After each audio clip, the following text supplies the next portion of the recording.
Ya, shalom, selamat malam seluruh warga Papua, warga masyarakat Papua, orang asli Papua, dan seluruh warga Nusantara yang ada di tanah Papua, juga yang ada di luar dari tanah Papua, dimanapun berada. Salam jumpa untuk kita sekalian. Tentu dalam keadaan sehat, walafiat, dalam keadaan yang baik, dalam perlindungan kasih Tuhan yang Maha Kuasa dalam kehidupan setiap kita. Malam ini saya dalam perjalanan di kota Jayapura. Saya ingin berbagi, memberikan masukan dan tanggapan terkait persoalan yang dihadapi oleh Bapak Gubernur, Bapak Lukas NMB, Gubernur Provinsi Papua. Beliau adalah kepala daerah dari dalam pemerintahan Provinsi Papua, dan saya selaku ASN yang ada dalam kepemimpinan dia selaku gubernur, pimpinan kita dalam lembaga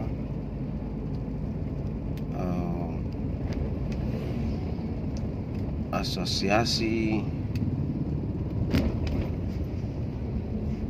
pemerintahan Provinsi Papua, asosiasi pegawai negeri.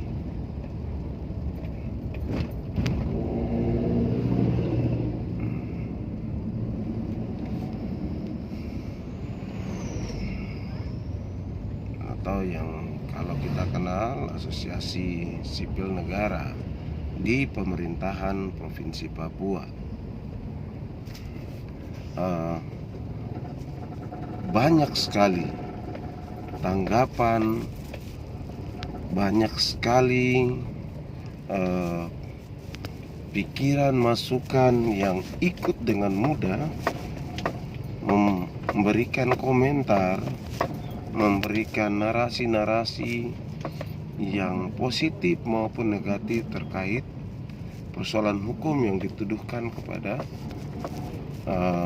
pimpinan Bapak Lukas NMB selaku Gubernur Provinsi Papua.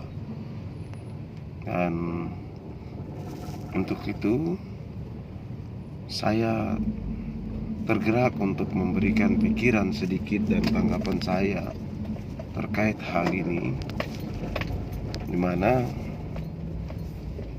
tuduhan gratifikasi dengan adanya transfer masuk ke dalam ke rekening Bapak Gubernur Lukas NMB, yang kemudian dalam temuan PPATK kemudian melanjutkan kepada KPK untuk mengeluarkan pernyataan secara langsung dengan menetapkan beliau sebagai tersangka. Nah, ini yang memang kemudian menjadi rasa tidak percaya terhadap sebuah proses hukum begitu. Dan itu dipertanyakan oleh kuasa hukum, karena seharusnya ada proses hukum itu yang jelaskan harus ada penyidikan, terus lidik, habis itu alat bukti kuat langsung bisa dinaikkan ke tersangka. Jadi harus ada prosedur hukum yang memang masuk dalam tahapan penetapan status seseorang yang terkait hukum, persoalan hukum. Nah, itu di konteks hukum. yang sekarang saya mau mempertanyakan kepada kinerja PPATK, di mana setelah dana transfer masuk ke rekening Bapak Gubernur Provinsi Papua atas nama Bapak Lukas NMB, kemudian itu angkat dan dijadikan persoalan dengan dana transfer sebesar 1 miliar. Saya pikir, menurut pandangan saya, bahwa bukan saja rekening Bapak Gub yang kemudian ditemukan ada uang masuk pada tanggal tersebut ataupun pada hari itu langsung kemudian ditetapkan, diangkat dan kemudian dijadikan tersangka. Nah, sekarang dalam pertanyaan yang berbeda, sekiranya dalam rekening nasabah terdapat dana transfer di atas 1 miliar dan di atas 1 miliar sampai puluhan dan ratusan miliar, apakah PPTK kemudian mengaudit terus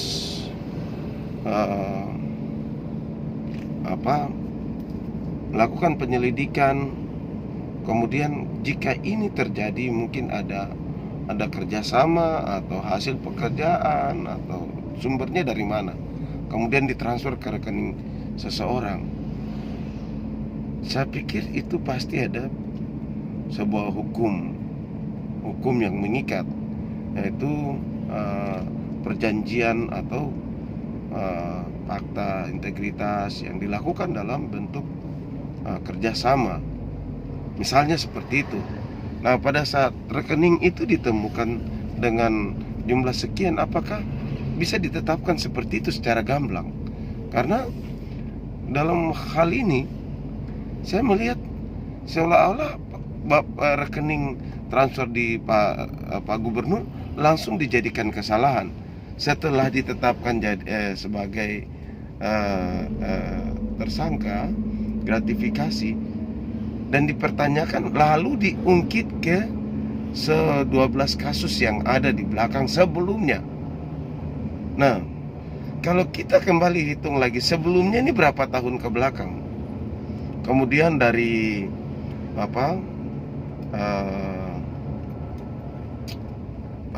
siapa namanya,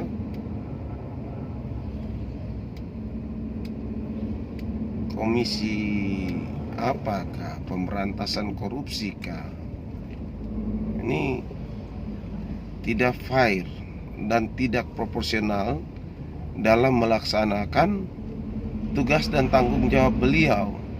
Ini loh, ini ranahnya KPK, PPATK dan pemerintah Provinsi Papua dan Gubernur Provinsi Papua. Ini empat elemen penyelenggara yang mempunyai ranah domain untuk proses hukum ini yang dituduhkan kepada Pak Gubernur. Ini yang harus dipilah.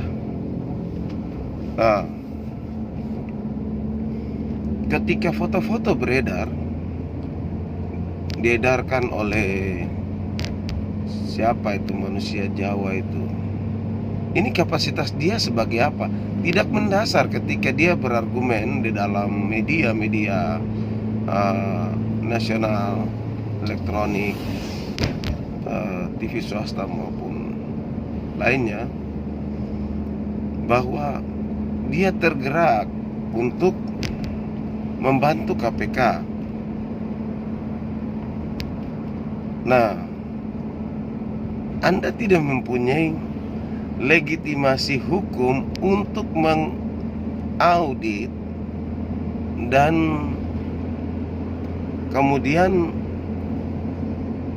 ikut bersuara mencampuri persoalan yang dihadapi oleh pemerintah Provinsi Papua. Ini yang harus beliau sadar ada lembaga kepolisian, ada lembaga hukum kejaksaan yang mempunyai domain secara hukum sah, positif, tidak bersuara. Tetapi organisasi masyarakat ini dengan super powernya bisa menjustis dan kemudian ikut mengidentifikasi seluruh perjalanannya Bapak Gub. Ini kuasa hukum harus tahu, dan itu bisa diberatkan. Ini menyangkut harga diri pemerintah Provinsi Papua dan lembaga di bawah kepemimpinan Bapak Gubernur. Ini gubernur nih, menyangkut satu wilayah, dan pencitraan nama baik ini manusia itu harus bertanggung jawab. Nah, kemudian saya melihat bahwa ada sebuah rekonstruksi yang sedang terbangun, disusun. Karena dalam pernyataan Pak Mahfud MD ketika menanggapi isu-isu yang kemudian ditangkap oleh media, kemudian dikembangkan dengan begitu subur, bahwa ini terkait situasi politik,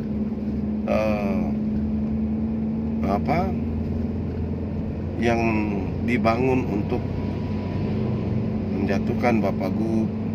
Nah, sebenarnya seorang menteri tidak penting untuk bicara ke bagian itu, karena itu bahwa seorang menteri harus berdiri dan berada pada posisinya. Menko Polhukam, dia bicara di dalam bagian dia saja, karena ini kan ranahnya KPK. Maka KPK yang berbicara di bagian ini. Kenapa Pak Mahfud MD Anda seperti kebakaran jenggot dan ingin sekali untuk macam menghukum Pak Gubernur Papua? Anda punya emosi atau masalah pribadi secara hukum dengan beliau, atau ini masalah negara? Ini yang harus dipertanyakan juga. Karena Anda juga ikut melecehkan Bapak Gubernur, pimpinan masyarakat Papua di atas tanah Papua. Ketika terjadi sebuah pergerakan konflik horizontal yang terbangun di atas tanah Papua, Anda bertanggung jawab atas mati hidupnya orang Papua yang berdiri kemudian melihat gubernur sebagai pemimpin di atas tanah Papua. Ini harus Anda tahu. Masyarakat Indonesia, masyarakat Nusantara kemudian mengejas gubernur provinsi ini, kepala daerah, bisa dengan arogan melakukan komunikasi publik yang menjatuhkan, mendiskreditkan nama besar, nama baik dari pimpinan seorang kepala daerah. Ini sangat tidak etis. Itu perasaan saya yang saya sampaikan. Saya tidak melihat daripada prosedur hukum yang nanti dicermati, kemudian disangkakan, dijatuhkan seperti apa. Tetapi ini terkait wibawa kepala daerah, pembantu, menteri, dan perpanjangan tangan dari pemerintah negara Republik Indonesia dalam wilayah kedaulatan negara kesatuan Republik Indonesia. Ini yang harus dipakai. Terus kemudian jangan membias bahwa ini loh orang Papua yang ada duduk yang berbicara kemudian menyimak, ini semua adalah kelompok-kelompok separatis, kelompok OPM, kelompok apapun. Ini notabene semua karena beliau adalah kepala daerah dan kami warga wilayah di Provinsi Papua, sebagai warga negara di Provinsi Papua, menghargai apa yang menjadi amanah yang ada di pundak beliau sebagai gubernur penyelenggara pemerintahan dalam periode mengawal pemerintahan di Provinsi Papua dan negara ini. Ini harus tahu. Dan saya sampai hari ini masih bingung ketika kepemimpinan dalam pemerintahan berjalan, ketika kepala daerah atau pejabat yang terkait kasus. Saya pikir di dalam perjalanan tanggung jawab itu tidak bisa diintervensi. Nanti setelah selesai masa tugas tanggung jawab dia dalam menjalankan tanggung jawab dia sebagai pejabat pemerintah, setelah itu dulu baru nanti lihat kasus-kasusnya, kemudian diminta pertanggungjawaban terhadap persoalan hukum yang dilibatkan atau disangkakan kepada dia. Ini yang saya pikir saya harus sampaikan juga melalui pikiran saya, tapi tanggapan saya ini saya juga mengingatkan kepada kita semua juga untuk tidak warga Papua, juga netizen yang ada di dalam vlog-vlog ataupun siaran-siaran terkait komunikasi terhadap kasus Bapak NMB ini tidak dengan gamblang memberikan narasi-narasi pengembangan permasalahan persoalan yang kemudian menambah jadi polemik di antara masyarakat Papua, dan kemudian dikembangkan jadi opini yang negatif antara kami orang Papua juga terhadap masyarakat Nusantara yang ada di tanah Papua, memberikan pikiran-pikiran yang salah terhadap apa yang terjadi dan terkait menimpa beliau Bapak Gubernur Provinsi Papua. Karena ketika kita berkembang terus menyampaikan dengan pikiran kita yang